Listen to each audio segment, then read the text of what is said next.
तो रेट्रो शोवेज के यादों के रूहानी किस्से में ये किस्सा म्यूज़िक डायरेक्टर राजेश रोशन और कल्याण जी की दोस्ती का, कल्याण जी ने जो ग्रेटनेस दिखाई उसके बारे में बात करेंगे। 1975 में रिलीज़ हुई फिल्म जूली के एक सुपरहिट हॉन्टिंग गाने की।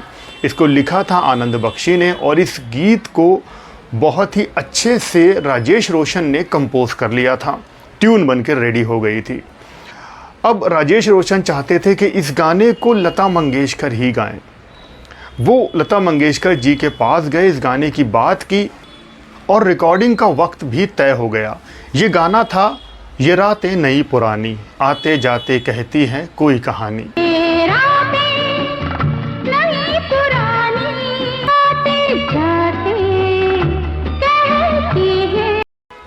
लेकिन जिस दिन इस गाने की रिकॉर्डिंग होनी थी उस दिन सुबह सुबह लता मंगेशकर जी ने राजेश रोशन को फ़ोन करके बोल दिया कि वो ये गीत नहीं गाएंगे, उनका गला ख़राब है। राजेश रोशन की तो हालत ख़राब हो गई क्योंकि उन्होंने इस गाने का म्यूज़िक ट्रैक लेकर रख लिया था। अब बस इस गाने पर लता जी को अपनी आवाज़ रखनी थी और गीत गाना था। राजेश रोशन ने दोबारा उनसे बात की तो लता मंगेशकर ने कहा कि उनके पास तो डेट ही नहीं है, टाइम ही नहीं है। राजेश रोशन और ज़्यादा परेशान हो गए, लेकिन वो गीत लता जी से ही गवाना चाहते थे। और वैसे भी लता मंगेशकर उन दिनों में बहुत ज़्यादा बिजी हुआ करती थी, हर म्यूज़िक डायरेक्टर उन्हीं को चाहता था। तब एक दिन राजेश रोशन को पता लगा कि लता मंगेशकर एक गाने की रिकॉर्डिंग करने जा रही हैं फिल्म सेंटर स्टूडियो में। तो राजेश रोशन वहीं पर पहुंच गए और देखा तो वहां पर म्यूज़िक डायरेक्टर कल्याण जी आनंद जी का एक गाना लता जी गाने वाली हैं। जैसे ही कल्याण जी ने राजेश रोशन को देखा तो वो उनसे बोले, अरे राजू आओ, तुम यहाँ कैसे, आओ आओ बैठो। तब राजेश रोशन ने उनको सारी बात बता दी। फिर लता मंगेशकर ने कहा कि देखो राजू, मेरे पास टाइम बिल्कुल नहीं है। अगर भैया का गाना यानी कि कल्याण जी आनंद जी का गाना अगर टाइम से ख़त्म हो गया तो मैं तुम्हारा गीत गा दूँगी। उसके बाद राजेश रोशन ने कल्याण जी से कहा कि मैं बहुत ही परेशान हूँ, गाने का ट्रैक लेके रख लिया है, मेरे पसीने छूट रहे हैं कि अब इस गीत का होगा क्या, कहीं ये गाना बर्बाद ना हो जाए। उसके बाद कल्याण जी ने लता जी से बात की और कहा कि कौन सा गीत है मुझे बताओ।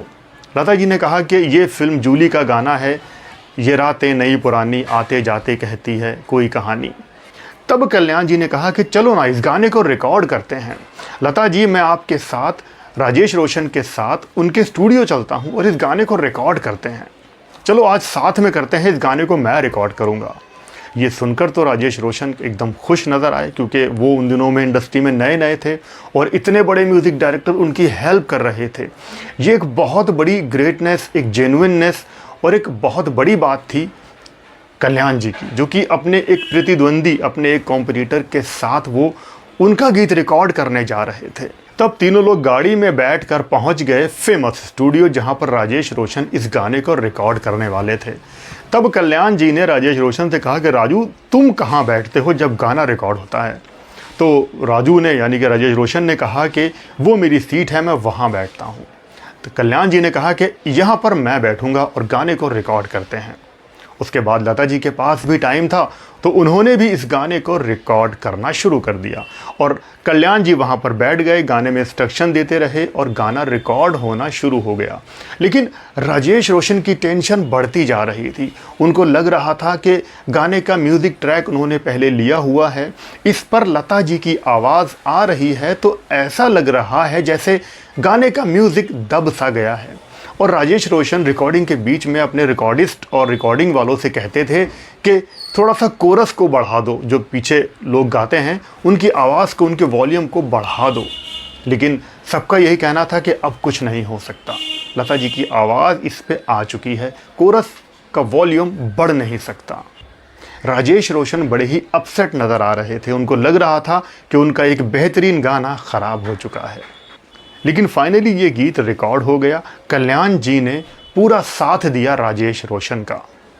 उसके बाद राजेश रोशन इस गाने को अपने घर पर लेकर आए और अपने घर पर उनका एक अकाई का टैप रिकॉर्डर था, उस पर उन्होंने इस गाने को चला दिया। इत्तेफाक से घर में राकेश रोशन भी मौजूद थे। जब ये गाना बजना शुरू हुआ तो राकेश रोशन भी राजेश के पास आके बैठ गए और इस गाने को ध्यान से सुनने लगे।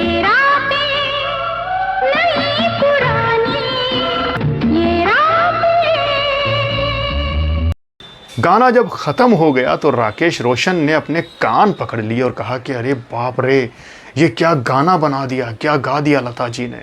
ये तो एक हॉन्टिंग सॉन्ग है, बहुत अच्छा गाना बन गया है। तब राजेश रोशन की हिम्मत बढ़ गई, उनको लगा कि वो खामा परेशान हो गए हैं, गाना काफ़ी अच्छा बन गया है। ये गाना कुछ भूतिया टाइप का गाना है, हॉन्ट करता है।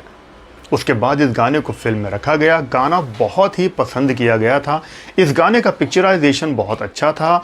जिस तरह से गाने में जलाल आगा भी आते हैं, वो कुछ बोल नहीं रहे हैं, गा नहीं रहे हैं, लेकिन उनका फेशियल एक्सप्रेशन और गाने का बैकग्राउंड म्यूज़िक, रीटा भादुरी जिस तरह से इस गीत को गा रही हैं, बहुत अच्छा था।